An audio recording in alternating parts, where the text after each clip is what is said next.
You might think your commission is what you earn, but the truth is most of it disappears before it even hits your bank account.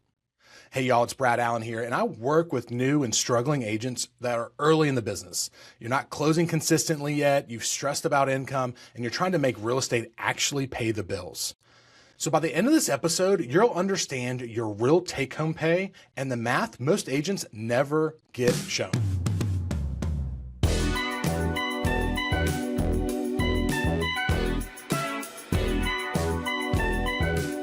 So here's where the problem kind of lies with real estate commissions. Many new agents see a $10,000 commission and assume that's what they made. But in reality, you've got splits, fees, marketing, taxes, and chunk of it, you mostly don't calculate. You think you got 10 grand. And it leaves you feeling frustrated, you feel burned out, you feel like you're broke despite you just closing deals all the time. And it's extremely common, y'all. But it's not your fault. So the real problem is, it's not your hustle. It's not that you're not closing deals. The problem is not understanding what you actually keep per deal. Once you see the real numbers, you can make smarter decisions about your deals, your budgets, your goals. I can't tell you how many times I sit down with agents at the beginning of the year and we go, what do you want your goal to be? And of course we work through some scenarios and they go, I want a $100,000 gross commission. Cool. Well, is that actually going to pay your bills? Gross commission is the big check that comes in before splits, taxes, and all that stuff. Is that going to pay what you need to make per month to put little Johnny through daycare and your car payment and go shopping and all that stuff? Probably not, because we get hung up on the wrong terms. So here's the real estate agent commission breakdown. We're going to understand exactly where the money goes per deal, and we're going to see what the big commission check is and where it's actually going to be spent. Most agents plan their life off of gross commission, like I said, and not the net reality. And this happens because no one shows you line by line how a deal is broken down. I don't know about you, but it didn't happen to me. And all you hear is, I just made 10 grand and you think you got to do 10 more deals to get to your goal. But what if it was actually 30? That's where the math is really going to tell us the truth. So here's what quietly comes out when you have a check. Your broker obviously has a split with you, most likely, somehow, some form, some fashion. I don't care if you say you work at a 100% shop, you're a liar. There is something coming out of your check to the company you work for. Mark my words. And then if you're at a franchise or if there's royalty fees, you're going to have those coming out. There might be transaction fees that your company charges you. They may charge you an errors and omissions insurance fee, which is very common. And then you've got your marketing, right? So not only the stuff the company is taking for you that they hopefully provide value for, like through technology and people, but what about your actual cost, your marketing cost that's tied to the actual deal? Signs, lock boxes, Facebook ads, photography. Like, we don't take that in consideration per deal. We look at that as a per year cost, but it's per deal, because if you had 100 deals, you're going to have 100 pieces of photography. So it varies, and we have to break it down like that. And then of course, if you do client gifts, or if you hire stagers, if you do pre-inspections, and let's not forget about old Uncle Sam, right? He's always going to get paid. You ever thought about taxes, how much of a racket it is? Not that paying taxes is bad. Like, we got to pay taxes, I believe, to pay for the stuff that we all share, roads, fire, schools, stuff like that. Totally cool with it. But in essence, you have this massive entity that says, hey, tell us what you think you owe us and send us the money, and then send us all the documents, and then we'll tell you if you're correct. And that's so I don't know, it always gets me. So here's the thing. Let's not get locked in on the headline number, but let's get to our usable number. And that's what we're going to do now. So step one, I want you to create a per deal reality sheet. Think of like a seller's net when you're going over numbers with a seller, which hopefully you're doing. If you're not, go watch that video. That'll make you a better agent. And there's not going to be one standard template, but there's one I like to follow. And it breaks down every deal into 4 different splits. So split 1, we're going to make this list: split percentage, a royalty or franchise fee, and desk and transaction fee. So let's go to step 1, and we're going to create a per deal reality sheet. And if you DM me or put in the comments sheet, I will send you my reality sheet that you can use, and then you can change to however you want. But I've already made one, so you don't have to recreate the wheel. Just DM me or drop the word sheet down in the comments, and I will send it to you. So it's going to be in 4 sections. Split 1, office and broker costs, right? What's your split with the company? Do you have any royalty or franchise fees? Are there any desk or transaction fees for working there? Very simple, right? And this is going to break down to deal specific. Photos, lock boxes, signs, keys, client gifts if you do client gifts. And then honestly, if it's a buyer, how many miles did you drive? How many tanks of gas did you use? Like that goes into per deal, because some buyers, you can be upside down because you showed them 400 houses. Some buyers you may come out ahead because you only showed them one house. And then the third one are going to be about operating costs that go per deal. And this is so your business runs smoothly, and the deals should carry their own share. So if you're providing your own CRM, that needs to be divided up by the number of deals. Marketing subscriptions, if you're following some of these podcasts or some of these subscription channels to get better information, cool. Or maybe they're your designations like CRS or ABR. Those need to factor in. Your realtor dues, your MLS dues, those get factored in. And then of course, sign, software, tools, stuff like that. So you need to make sure that you have these operating costs broken down per deal. It's very simple to do because it's just a math equation. Like here's the actual cost, but I did 50 deals. Here's the actual deal cost. And then lastly, number 4 is going to be your taxes, 25 to 35% of what you have left. You're going to have to find that number out for yourself. I'm not giving you tax advice, not my wheelhouse, but I'll just let you know I put 30% aside. And what this allows you to do is it allows you to rewrite your financial language. So instead of saying I made $10,000 on this deal, which sounds cool, you sound rich. And what it could be is, hey, I kept $3,000 on everything. And this forces your financial honesty. And this will help you be a better agent. Guys, I've seen it for decades where agents come in and they get into negotiations with their clients, and the client says, hey, I want you to do it for X. And you were asking why. And you're like, you know what? A deal is better than no deal. Maybe, but if you can't get to your keep number, then it's not worth it because you're now writing checks. If you do 30 deals and you get paid nothing for them, but you still have CRM bill, you are losing money. It's hard to see that when you're seeing this $10,000 opportunity, but it's a lot easier to see your commission percentage in reality when you know your I have to make number. So let's roll into step number 2. And this is where you know your true commission percentage. So for example, let's say you get a $10,000 commission and you're keeping $3,800. Your real commission is not 2.5%. It's closer to 0.9% of the sales price.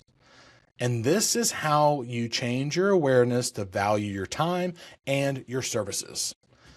So I also want to jump into like how you actually keep this money. So we need to start talking about net income versus gross income and why it feels smaller than expected. So agents, you always feel broke because you're looking at your success by the deals closed, your GCI, your sales volume. The bills aren't paid with production stats. They're paid with net income. And because real estate income is normally lumpy and honestly delayed, expenses happen monthly. Commission happens monthly. And so taxes come like a surprise to a lot of you because we're not forward thinking and knowing the have to get number. And guys, if you're like me or you're like most agents, you feel rich on closing day and you feel broke 3 weeks later. It's because we didn't plan the money when we got lost in the big number and not the actual number. Guys, I had an agent the other day. He closed 15 transactions in 1 month. Fantastic month for him. And if he was judging his success and how much he was making based on the number of transactions, sounds great. If I told you somebody closed 15 deals, you're thinking, hell yeah. But now I'm going to tell you they're $65,000 a piece. Not so cool anymore. Not bad, but not as much as you were thinking. So that's why I don't want to get you wrapped up in the number of transactions. I want to get you wrapped up in the actual net income so we can look at this like a business. If it took us $10,000 to build this widget, but we only made $5, guys, that's not good margins. So we need to look at this with net numbers. So here's how we solve the problem. 1, I think you should get your 3 accounts immediately. You've heard this from me in previous videos. I've said 7. You can do anything in between, but the easy ones are this. Go open your business accounts once you have your LLC set up. Have a whole video on that too. Go watch it. But you're going to have a tax account. We're going to put your 25 to 35%, depending on what your CPA says. You're going to have a business operating account, and you're going to figure that number out after a couple months of trying, but it's going to be somewhere between 20 and 40% of your income needs to go back into your business to pay for your CRMs, to pay for your photos, to pay for that stuff. And then you're going to have your personal account, which is your personal, not a business, but a personal account. And that's what gets left, right? You get that left over after you pay the government, after you paid your business, then you get your money. So this is going to help you where you're not thinking, you're not emotional about it. It's just an automatic check in, boom, boom, and I take this. It's very simple. It keeps you honest, and it keeps you with money in the bank. So step 2 is you're going to calculate your average monthly net, not your per deal income. So if you close 12 deals a year, that's one a month on average, right? Just easy math. But that money doesn't always arrive. So to make it smooth for you, here's what I want you to do. Your total take home the last 12 months divided by 12 equals your true monthly income. That's your reality number. That's an easy math equation. After we have that, we're going to go to step 3, which is we're going to create a low month survival buffer. I call this like my bare bones, right? This is where most people crash out because they don't keep that consistent amount in their accounts. Because again, you may have 4 deals this month and none for the next 2 months and 4 deals again. It's fantastic. But if you spend it all in that 1 month, you got 4 deals, those next 2 months suck. And that's what the emotional drain and toll and gives us the EBGBs when we're in this business because we don't think we're doing it, but we just haven't planned properly. So once you have that, I want you to keep 2 months of operating expenses in your business account at all times. And this turns your slow months in from panic to just normal fluctuation. It's just how it makes you work better. So to recap these steps real quick, step 1, we're going to go get 3 accounts if you don't already have them: a tax account, business account, personal account. Your tax account, somewhere between 25 and 35%. Your business account, somewhere between 20 and 40%, depending on what your expenses are. Personal is what you get left over. Cool. Step 2, you need to calculate your monthly net, right? So how many deals can you do and did you do? And can we get to what our monthly income was for last year for projections? Very simple. What you made last year divided by the number of transactions divided by the number of months. So when you do that, that'll allow us to figure out what our low month survival buffer needs to be. And we're going to keep 2 months of our savings for business in that account. So that way, if we have 2 dry months, money's already there, we can pay the bills, less stress, and we can focus on getting deals coming up. So the main question of the whole video, why more deals don't always mean more money? Well, the problem is agents, if you're like me, you believe that if you close more deals, it's going to fix everything. But scale is not the same as profitability. So you can make more with less deals. It's very simple. And if you don't, you're going to have more stress, more clients, more hours, but the same bank balance because you're going to have the same cost, but you're not making as much margins. So the hidden math is this. If your system leaks money, and it just means more deals are going to leak more money. You're going to have more expenses. You're going to have more gas, more marketing, more time. You've got to figure out what your business budget is. So that way you know what your margins are. So you know if you can afford to take the deals or not. So here's how we're going to solve it. We're going to identify your per profit deal, not commission, not GCI, but an actual formula. It's a take home after all business expenses are closed. And if that number is under $3,000 to $5,000 per deal, volume alone won't save you. Step 2, we're going to improve deal quality before increasing deal counts. So instead of more deals, let's focus on higher price points, maybe repeat referral clients, listing versus buyers, fewer time wasting clients. If you do a lot of relocation, if you do a lot of referral business, if you do a lot of leads from a team or a company, guys, those margins are small because they're taking a big chunk of your commission back as payment for those services. So maybe we focus on our sphere. If you did 10 deals and there was a 35% referral fee on every single one of them, and then you did 10 deals this year and you had no referral fees, you instantly increased your profitability by 35%. I know you know math, but sometimes it's hard to think about that without being told out loud. It's that simple. Maybe we want to focus on higher price point deals.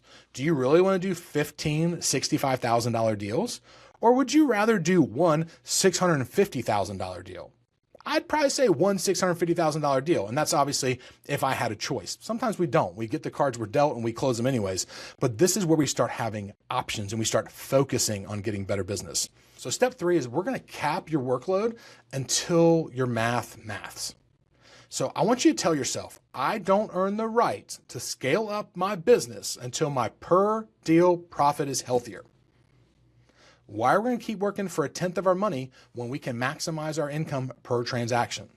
So to fix these margins, we're going to reduce unnecessary tools. Guys, we are so simple when it comes to humans. There is a theme out there for salespeople. If you need to sell something, or get something sponsored, go ask a realtor, because they know we'll buy any kind of stupid shit that we think is going to help us.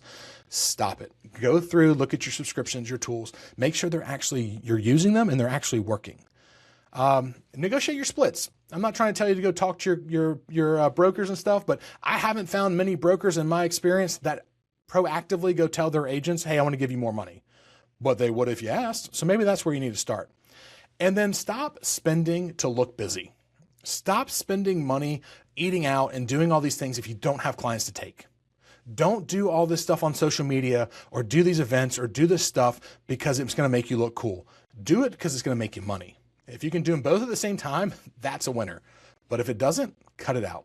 So guys, the goal isn't more closings. The goal is keeping more money after each closing.